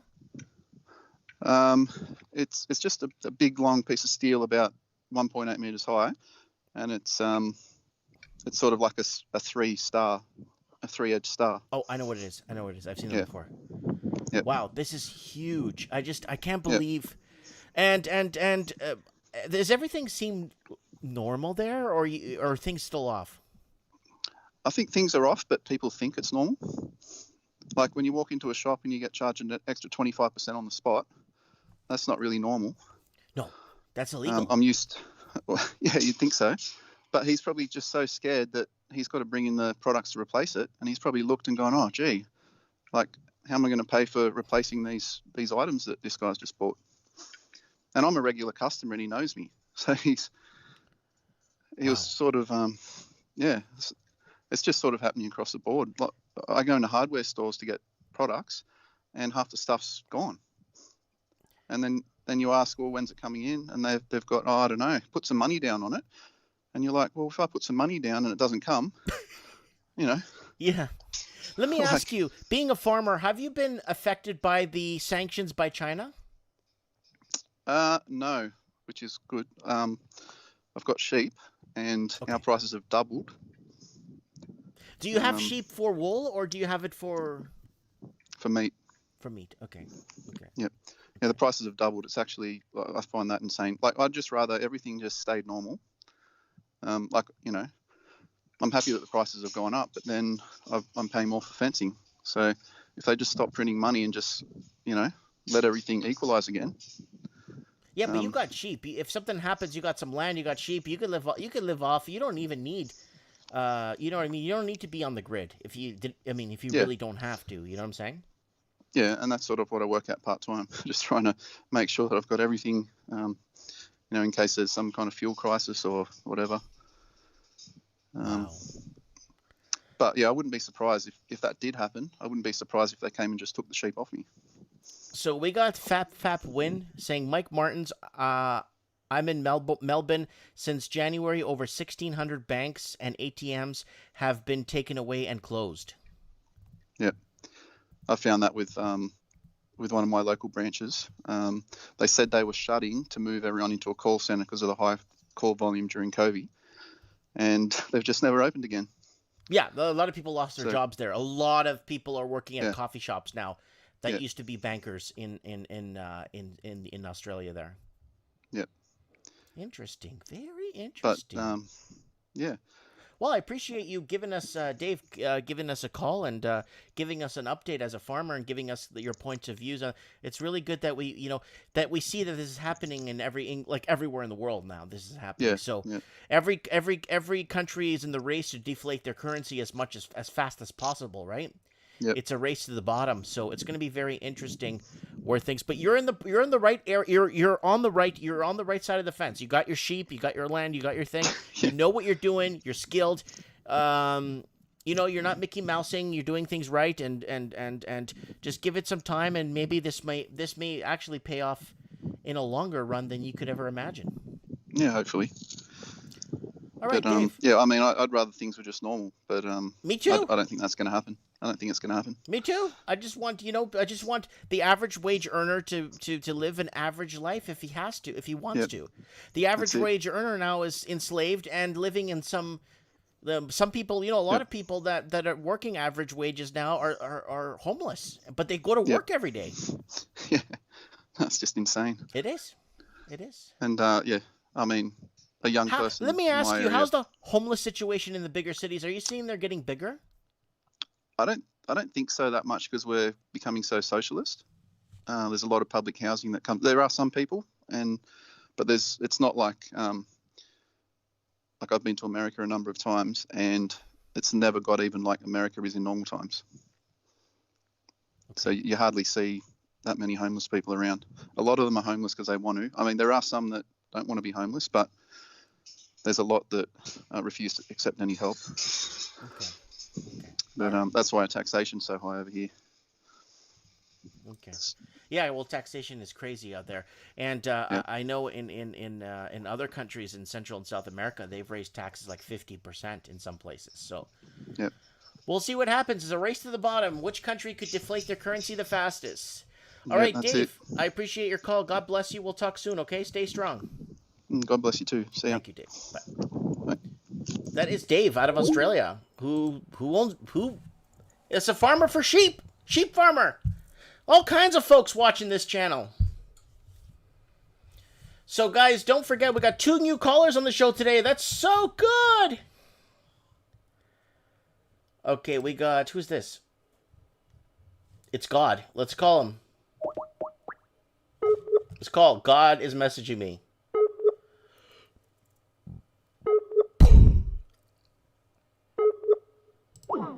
God is offline.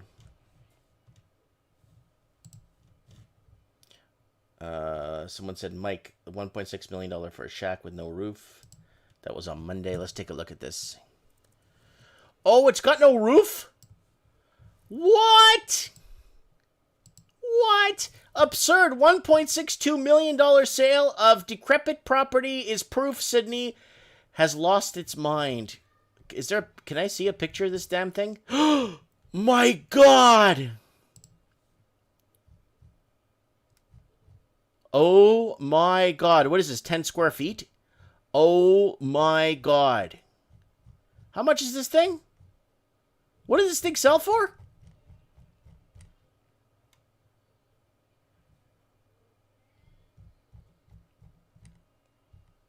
$1.62 million bucks? Holy crap. But you don't even have any land. Look, the neighbor's right there. Well, that's going to need some repairs. Holy crap. Oh, there it is. No, this is not the house, and neither is this. This is the house. But you could have a party in this place because you got a place right there and a place right there. You can invite people over to party. That's about it. $1.6 million.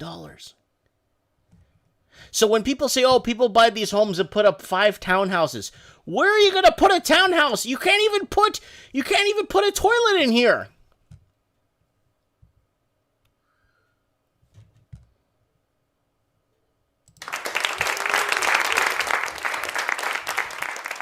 It's got to be a joke. It's not. Wow.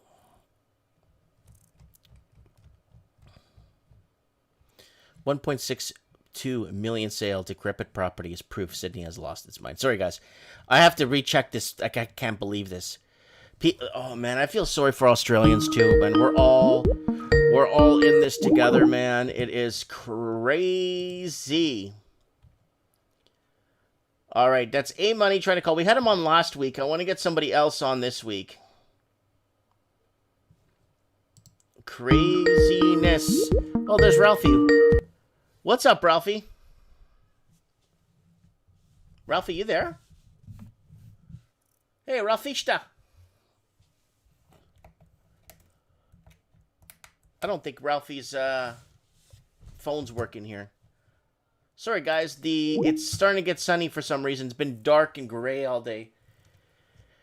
And I didn't put my... my blinds are, like, let's say a little bit short, and the wrong side hasn't been covered. Let's just say...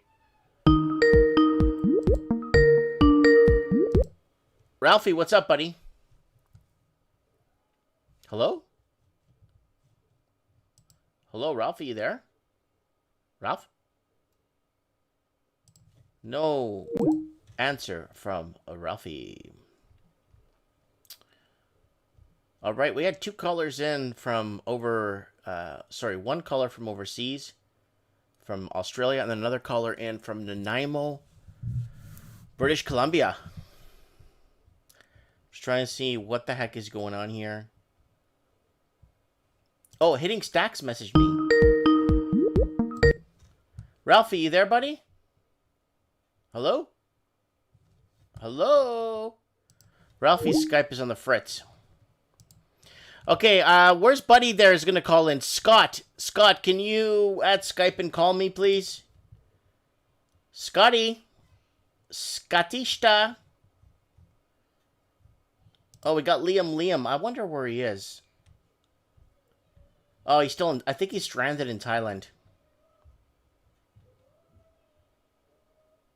All right. Who else is available tonight? Who wants to come on the show? We had two first-time...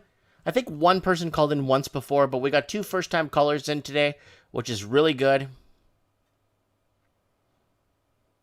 Walking Journey said he's waiting for crypto to go down.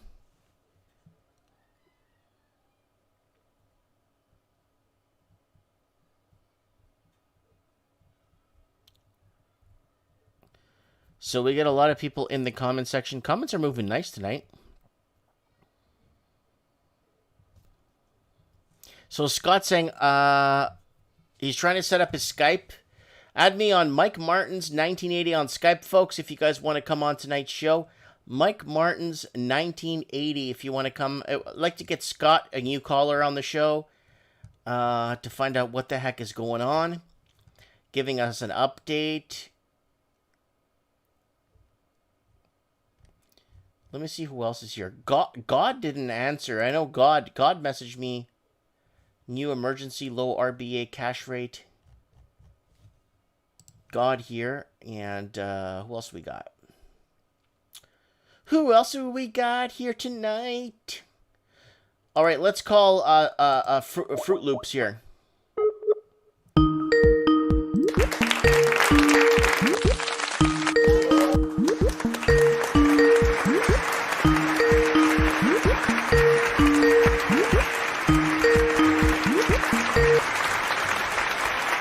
Yo. Yo, can you hear me? Yeah, how you doing? Oh, hey. How are you? I'm doing good. It's so good to hear from you. I saw you try to call me earlier. What's going on? What do you have to? What's going on? Well, I know we're talking. The discussion is about housing, and you have no idea how good you guys have it in the States. You have no clue. Well, I don't know. I've been I kind of been bogged down like the last couple days. I wake up and I'm seeing just this whole volatility spike and everything. I've been doing the UVXY, the VIX. So I follow the volatility index, and I did notice it was low at a point, and then it started to spike. I think about one day. The other day it was like maybe 20%, and then today it was 10%. those are indicators of basic Well, usually movement. when that And happens, gold goes up. yeah, so gold, it's up almost about $50 from last week. It's a large move. Uh, there's multiple reasons for the gold. We're gonna see. I think we're trying to get to that price target where you talked about in the near term, about 4,000 an ounce. Um, but I don't know. Discussion is really on housing, and there's a lot of I'm like I said, I kind of fogged in. I'm trying to follow the intraday market, but I'm also trying to buy it. I want to buy a house, and um, I haven't gone out in a long time, and I went out this weekend because I've been like trying to get this house, and it's a lot, because like you said, everybody's trying to claim the land Right. for You guys are themselves. going through a Marifornia phase now there. It's worse than that though, because California has so much land. Uh, you know, I know people don't like Bakersfield and Death Valley area, but you could get an acre of land there for like 1,000, $2,000, but you won't have electricity, you won't have water service, but you could just live off grid and have your own filtration system and solar panels, and you're good. You're talking A about lot of people don't like to live like that, man. so I got multiple houses. My wife kind of wants to stay where we're at, but I don't want to stay here. I want to go off grid, and I'm not. I'm on the beach right now, and I'm not. I really don't want to be by the beach.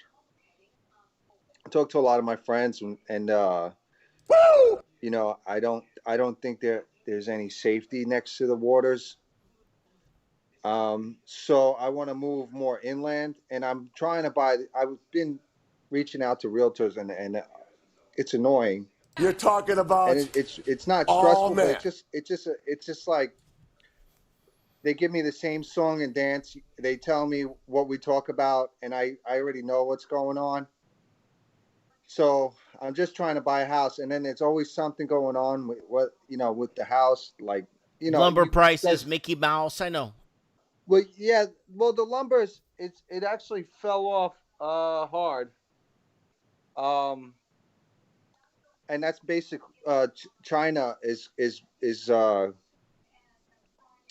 I don't know if you've seen that one article about China and trying to bring down the prices because they're trying to buy up everything. So they're back to now. They're still buying up everything. They're buying up everything in everybody's country, like 50% of their products, and they're also these the carriers, the ships that are going back and forth. They're they're taking they're ordering U.S. produce, and they're delaying the shipping so that the products would sit there and the food goes bad, and then they're just doing one-way trips. So they're only dropping off products and then immediately leaving without taking anything in return. So it's driving up the prices of all the goods. So it's a false. I think what's happening right now is a false inflation, because we've always had this illusion that um, the fiat money system actually had a real value. So like to create, oh wow, we didn't just start this system yesterday. This system isn't based on anything. It's based off of you know it's just been based off of nothing. So to say that the actual value is going up or down, it's it's it's it's uh it's a hoax. They so China, nobody's really talking about the real facts like on the news. Like I'm watching the news and waiting them to really. They won't go into details on anything, whether it's some of them they started picking up on some of it, but it's been taking them months to come out of the woods on a lot of info and a lot of intel. And uh, the China, the RBN, they just reset it. So they're getting almost a 30% deduction on purchases of our goods around the world because it went from 8.5 and then they reset it to 6.5. So if we took our dollar, or the Canadians have, I guess for now what it is, if they just reset it and say, well, no, let's make it so we can buy cheaper goods from foreign companies, and they reset it. Um, you know, I'm my listening. I'm listening. that yeah. So but all this is really been going on for a long time. Uh, this resetting and base down to the basic principles of just making things up, right? So they banned. So this morning I got to wake up, and I was up nice yesterday, and I was like, oh, you know what? I'll hold and hold this out. I think the market's going to go well or whatever. And China bans digital currencies, but their own. So you could buy the Chinese, whatever they got the digital yuan, right?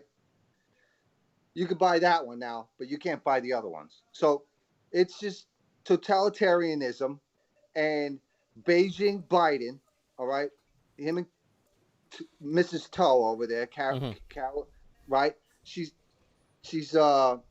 we haven't even seen them. They do executive orders and all this, and nobody has any say. We don't have any coverage of an independent consultant coming in to see if China sent in any ballots. We don't have any transparency in this country. Completely sold out. Okay. And if you say anything, you get arrested. All right. I spent a night in jail for cursing out loud, and they said it was disorderly conduct. I was cursing. I told them I cursed when I was in kindergarten, right? And you're gonna tell me if I speak out loud? I've already, since I You first spent met a you, night in jail for cursing? it's absolutely ridiculous. I got to pay a ticket for $250 because I talk out loud, right?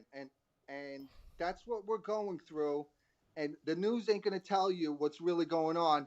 You know, they don't they're not telling anything. They're not doing any real intel. So you have a lot of us who are aware of what's been going on for a long time. This whole thing, what's been going on, that's just coming out, the stuff that really hasn't even been out yet. I've been aware of this since like 2005, and a lot of people started coming through an awakening in 2010, and they start to see that all these patterns, right? How these politicians have all sold out. They're all in fraternities, all right. Most of these people are not. They're praising the wrong God, right? They're doing these. You give them $20 a month donation on TV, and it's not going to help out no kids. Okay, they're not. They're allowed to get away with these things. Meanwhile, they're going around, and if we say the wrong thing out loud to ourselves, we go to jail. So That's very weird because I have a stalker in my town, and every time he sees me, okay, he stops where he's at. It doesn't matter where I am. I could be in my car, I could be on the street, he could be walking across the street from me, he could be in the pharmacy with me. He would stop and say, he would yell, F you! F your family! Like he's screaming, and the whole block or the whole store could hear him. Then we call the police because he was threatening me and stuff many times, and the police say he's forming an opinion. I don't get it how that works. it's it's just it's never. I mean, I'm really shocked, and Well, can't you just tell him I'm yeah. forming an opinion? Well, no, I didn't have any. I was thrown down. They jumped on me immediately. I basically was kidnapped. I was so I didn't get no paperwork, and then I told them, well, where's my paperwork? And then they do like a webcam. Luckily, I wake up and I'm like, well, what's going on? You got any paperwork for me? You guys just gonna hold me here with no paperwork? So I don't still don't have any paperwork, but he's like, well, you said profanity do you want to plead guilty and you can go home right now? I was like, yeah, I'm gonna plead guilty, whatever. So I pled What? guilty. Yeah, But I had to can't you plead say you're guilty. forming an opinion? Nah, these people sold out. They're all sold out. They're all sold out. It's so deep. No, that's why the intel that we know of and everything that I've been exposing these people of, right? I've been tracking them with their crap for a long time. Then they end up all suicided. Yeah, right. Yeah, right. Yeah, that's what happened, right? No. And now they're slowly giving us about Bill Gates and what he's been up to. They're like trickling it in. No, but you know what's really getting me upset is people who act like they know what's going on and they don't have no idea. And they will try to convince me out of things. Like when this started last March, I said Novavax was $3. Oh, they're gonna run this up to $300, right? Not because they're negative $250 million in revenue, right? Even though we've given them billions and billions of dollars, they still don't make any money, right? We've given them all this money and they're giving away. It's not free vaccines. They're we're using taxpayer money to pay people to take a vaccine. Or they're giving them donuts. No, they're giving them money now. They're giving them free college. They're giving them food. You're talking about They're paying their bills. all man. And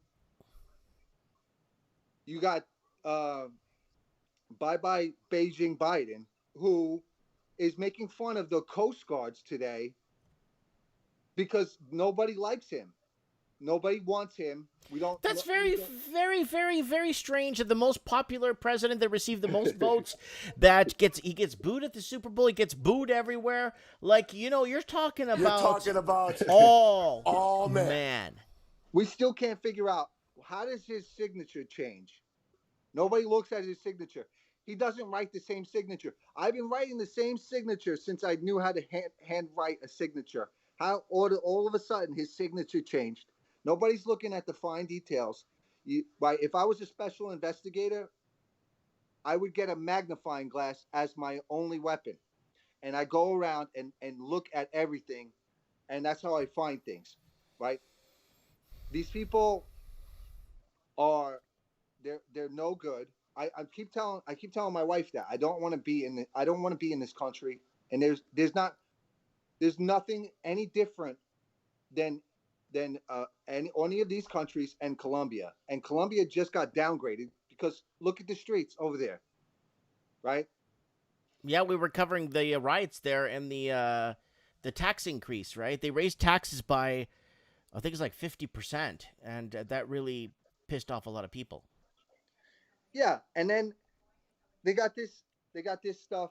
They force people to take the vaccine, and now people are slowly getting I don't know if they're whistleblowers, but people who were giving the vaccine were giving pamphlets. And in the pamphlets, it gave instructions that people will get dizzy, they will have skin irritations, and they could die on the spot. So that after you got the shot, right, they would tell you pull over for 30 minutes. Woo! And they wanted to make sure you were able to like be conscious and leave. Because I had a lady message me the other day saying she got the shot the other day and she was deaf in one ear and she was going blind in the same side her ear went deaf. She was losing vision in one eye. And I'm like, why are you messaging me this? Go to the hospital. You know what I'm saying? Yeah. I mean, this, like when we first went over, like the haunted stories, and I told you about how, most of the agencies, or there's different agencies, but most of the agencies are mostly Jesuit. So like some of the agencies are Jesuits from Fordham, and I showed you Fordham, and it's known to be haunted. It's so hard for me to sit back here looking at a guy out here hollering my name. Really like a surreal reality. And I understand the housing and everything. you know, and I want to buy because I'm going to buy something at a discount anyways. I'm not going to, I understand everybody's talking about house prices going higher. I see it. It's unreal. And I'm not going to have a realtor get on the phone with me and tell me, yeah, this house is worth X amount when I know it's only worth, you know, we can see the listing purchases. So if I do a title search and I look up the deed, or if I look up the previous mortgage on the property, and somebody bought the property 6 months ago for 200 grand or 300 grand, and they're trying to sell it to me for 800 grand, I'm going to laugh in their face. So in Canada, that's okay, because in Canada, people are willing to pay overpriced, and they're waiting to Did you see the article I read? How Canadians are looking forward to paying overpriced on their homes? Here it is, right here. If you think I'm making this stuff up. Canadian home buyers are ready for bidding wars and pay over asking. So right now, the average home inside of a major Canadian city, Toronto or Vancouver, Quebec is getting up there. Other cities are getting up there. You're looking at 1.4, 1.6 million bucks. Yeah, I know. I know this. It becomes a collectible, so people will give any type of money. But even as you know, all these people who I've told to buy, I didn't buy crypto because I told you I couldn't set up the account. Like I have a trading account, but I don't have a crypto account. But I could tell crypto back in November when I first said something about it that it was going to go higher, and everybody cashed out maybe like last week before today, and the 30% like frenzy to sell and panic and margin calls and everything else that was going on today, you know, because people are leveraging and margining their money to buy, so they're taking out loans to buy crypto. So now, you know, a lot of people were in a very tough situation. They're forced to sell out of positions on the crypto, and that was a forced sell position, you know, today. And some people before today took out their money, they sold out, and like I said, they sell out. Like it's at 60,000. I don't, you know, I do think it's going to. I did think a while ago it was going higher, but I don't think anything above 60,000 is going to be a benefit to the economy. Yeah, everybody ran into it at once. So when people run into a supply, the price moves higher.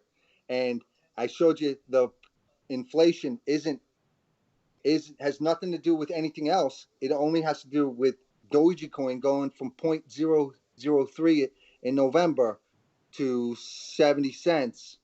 You know, that's 25,000%. That's beyond inflation. That's, you know, that's it. It's yeah. So if you cash out though, like most people who did over the last 2 weeks and last month, and they turned 10 grand into 4 million, they can go and buy all the houses they want, and they can ruin the inventory and make it so that there is no supply, because now they have all this cash. You know, and I understand a lot of people have done that. Like, you know, hedge funds, a lot of hedge funds have cashed out, and now they're buying up with all their crypto. All right, Ricky Spanish, I'm going to let you go, buddy. We're wrapping up the second hour here, and I just want to close off with a few words here. So, guys, this is Ricky Spanish here. Thanks for coming on, buddy. And we'll have you on again. Maybe for Mike in the Night, you could actually give us a little update on what's happening outside the box of money and power, and we could discuss the dark side of what's really happening around us, okay? Well, we're trying to get that intel. We're waiting. I don't think we're going to get it anytime soon, but we're trying to get some intel with that. Okay. All right. I'll let you know. We're waiting. We're waiting for something to happen, because something's going to happen. We're waiting. We're waiting because we've had enough with this stuff. We could probably better off all just bunkering in and waiting for something to happen, because it's going to happen. Everybody's tired of, you know, we're just being lied to all the time. Yeah, we've been lied to since 2010. It's been getting full blast. Yeah, just all right. Lie. Anyway, Mr. Thanks, Money, Mike. Thank you for calling in, and we'll talk soon. God bless you, my friend. All right, you too. Okay. All right, that's A-Money, a.k.a. Ricky Spanish, on the show here. And, yeah, so we got a few callers in today's show. We covered a few topics. We covered a bit of housing, a bit of markets, a bit of crypto, a bit of drinking cow urine, this, but a lot of people are laughing at this, but you know what? You know that urine has a lot of, what do you call it? Salt in it, right? And it does have, I'm not saying to go out and we don't give medical advice, but I'm saying urine does have healing elements in it too, right? So there's nothing funny about this, but this may be, you never know, right? But anyways, okay, so where is he in the comments? He's usually commenting here. Hey, Money, he's got a channel, a.k.a. Ricky Spanish. And rubbing hands intensifies, says Lord Humongous. All right, guys, please don't forget, I'm going to ask very nicely as I wrap things up, please donate to Lord Humongous Amerifornia Tour. It's going to be, change this, Lord, to 2021-22. And so you're going to make a few stops. So his goal is right there. He's rigging his van to go across America. And he's going to start, maybe, hopefully this summer, he'll have enough to get enough gas to get him to the Georgia Guidestones and do some live streaming for us and come on the channel. So I donate to him because I know it's a good cause. And I'm going to be, hopefully, donating every week. So that's that. So please, and Ricky Spanish, I know you're watching, so go ahead, please, and donate to Lord Humongous for the Amerifornia tour. And I know he's going to make it to Florida from what I've heard from the rumors. So go all over the place, get stories, go to rural America, find out what's going on. Somebody asked me a question in the comments when, as they remove more and more, as they are removing more and more ATM machines and closing down banks, what do they plan on doing? When do they plan on getting rid of cash? The deadline for most countries is that they're actually pushing. They are actually pushing for Q4 of this year. I know it's very short notice, but they're pushing for Q4 of this year. Guys, this is the channel here, the channel you're watching this on. Guys, please don't forget to if you don't mind subscribing. Guys, next Mike in the Night, confidence in local governments are falling all over the world. People aren't trusting their governments anymore. So I'm going to give you a link to next week's show if you guys wouldn't mind setting your reminders to that. So there it is. There's your confidence of local governments, and you see the arrow going down. Also, guys, I need 6 subscribers per month to get me to 14,000 subscribers. I average anywhere from 2 to 5 subscribers per month for the last 10 years. So if you guys could, maybe find someone that might be just subscribed to me so I could get me to 14. I'm just joking. Anyways, go ahead, please subscribe to the channel. Also, don't forget to buy something off of Teespring. I Love Amerifornia t-shirts are selling really well. I Love Amerifornia. Also, guys, just message me on Instagram. For some reason, I get messages on Instagram. On Facebook, Facebook is the biggest crock of crap in the world. And Art by Dano, artbydano.com. You're not your typical art. New releases here. All kinds of cool stuff. You call Dano or contact him and you get him to commission something for you. He'll do it for you. He'll do anything when it comes to this kind of stuff. He's really good at what he does. Guys, Fringe Files is back. So don't forget to set your reminders for Fringe Files. So Fringe Files is back. Ralphie.co.New Zealand will make you a song if the price is right. So there it is. Intro song by Ralphie.co.New Zealand. I also donated to his live radio here the other day too. And it's moving up. Let's get him up there, guys.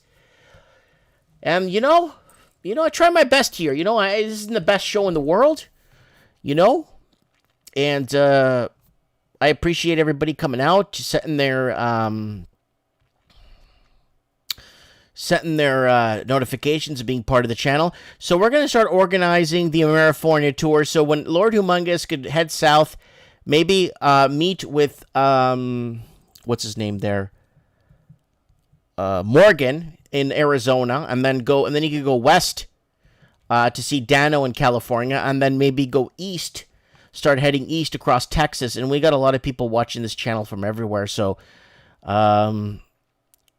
start maybe connecting and connecting the dots here and kind of do a tour. And I'll pick up. He'll pick up metal in the metal Mark III. He'll pick him up too, and we'll stop for Morgan too. We'll stop. We'll interview. We'll make videos. We'll get some information on the ground. What's happening across. Scott. We need Scott to call in on Mike in the Night because he did have a UFO sighting a few days ago. So it will be really good to get him on the show and ask him what is going on, what he's seeing in the sky. You know. You're talking about all man. All right, guys. I want to thank all the callers that called in from Australia, United States, and special guest Ricky Spanish came on. I really appreciate Ricky coming on. He's in the comments here as A Money, and he's got his own channel there. So, yeah.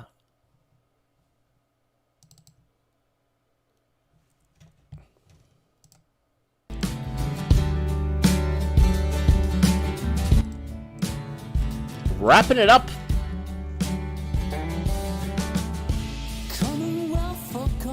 Look at the sun. Going against the walls of hell. We're commonwealth for common people. Through community, Mike Martin's you and me. So our enemies through knowledge, commonwealth, common people, commonwealth for common people, commonwealth for common people, commonwealth for common people. Talking mountains rose in the distance when we were expecting white and pearly gates. With Mike, we tell our stories, share our trades, in housing, in stocks, and all the things that we all make. Through his show we crescendo symphonies instead of war and wave. Common people, commonwealth, common people, commonwealth, common people, commonwealth.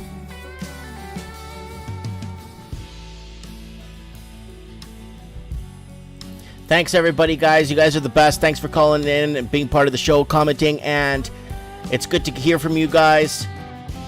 I want to thank also, everyone that's contributed, whichever way possible, through comments, through likes, through shares. Ralphie, we'll try and get you on Mike in the Night. I'm not sure what's wrong with your Skype. Get your Skype fixed or something, or we'll do a test before the show. Anyways, guys, signing off, Mike Martins. Thank you for watching. I have spoken.